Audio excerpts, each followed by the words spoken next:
Cars on the first of 3 pace laps here at Daytona International Speedway. Our starting grid will come across the top of the screen. We have a couple of history makers today. 2 women in the field, Chrissy Wallace, and of course, that girl in the 7 car, and 4 Wallace family members. The last time that happened was, well, back in 1949. Tim Infante and Bob Flock raced with their sister, Ethel Motley. All right, let's check the onboards. We've got a bunch for you. Tony Stewart, Kevin Harvick, Stephen Wallace, Dale Earnhardt Jr., Trevor Bayne, Mike Bliss, Justin Allgaier, and of course, Danica Patrick. Let's get the latest from pit road. First up, Vince Wells. Well, Marty, we've talked so much about Danica Patrick's performance in the draft during this course of practice during this week, but equally important today is her performance on pit road.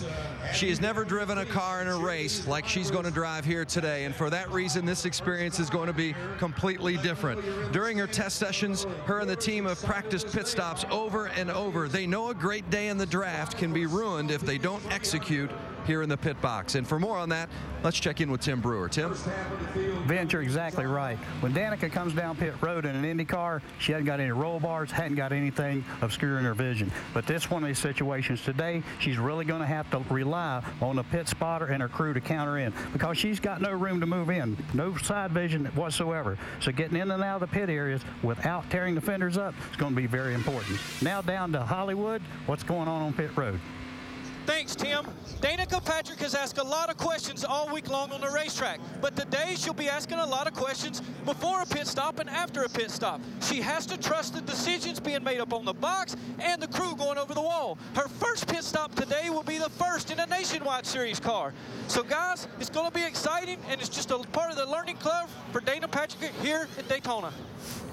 All right, thanks, Hollywood. And we make it sound like it, this should be a simple process. Let's go back to the duels. Ask A.J. Allmendinger. Yeah, exactly. These pit boxes are really slick. They had a 24-hour race here just a couple weeks ago. And even though we had a lot of rain, there's still a lot of fluids left down from that. So she really needs to be careful in doing that. You really can't win the race, and she's not here to definitely win, but you could certainly ruin your day if you don't take care of your car and get in and out of pits properly. And like Hollywood said, it's up to the crew chief and that spotter to keep her out of trouble. Some of that stuff she can't see. She's going to have to rely on them. They have to do a good job of watching out for her, giving her good information to make sure they don't step on each other on the radio. Let's get some last-minute updates from pit road. Doc, you're up.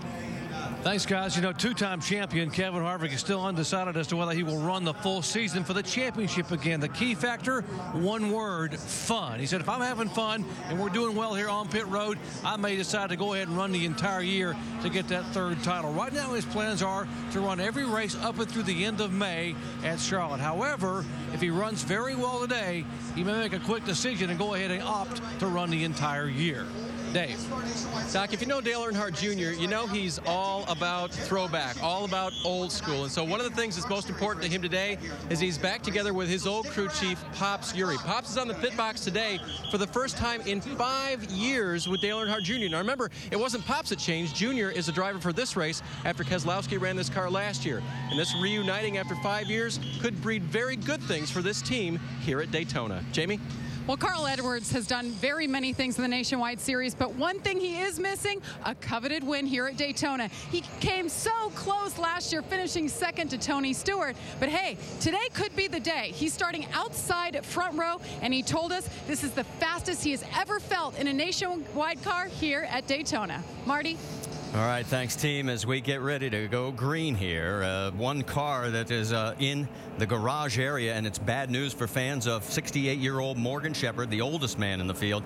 They have a throttle linkage problem. They pulled it right behind the wall as he tried to get out of pit road.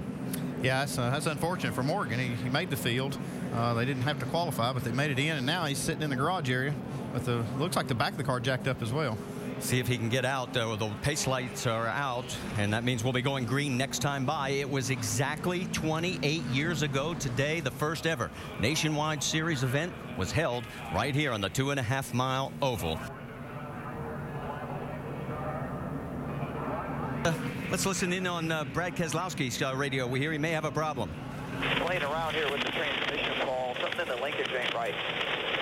I can't really tell, but when I go into second, it's like it tries to keep going after it's already in gear. Same thing in 4th. Maybe the adjuster is backed way up or something. Not really sure. I'll pay attention to it and let you know. Okay, so it sounds like Brad's got shift linkage problems, and you're shaking your head. Yeah, that's not going to get better as the race goes on. I don't know exactly what kind of transmission and linkage system they have. A lot of them run different ones, but I don't like the sound of that. Sounds like third and fourth gate has a problem. Yeah, you know, you come here this first race, you're so excited about it, and you know the anticipation of trying to win here. But these teams have worked hard to get prepared, and just sometimes the small details. And you know, they haven't had a tremendous amount of time on the racetrack and haven't been on the track since Thursday. We saw Paul Wolf and the team trying to sort of sort things out. We'll follow that story, as well as Smoke running his way back from the 32nd spot. He gets into the race, courtesy of being a winner from last year, as did Greg Biffle.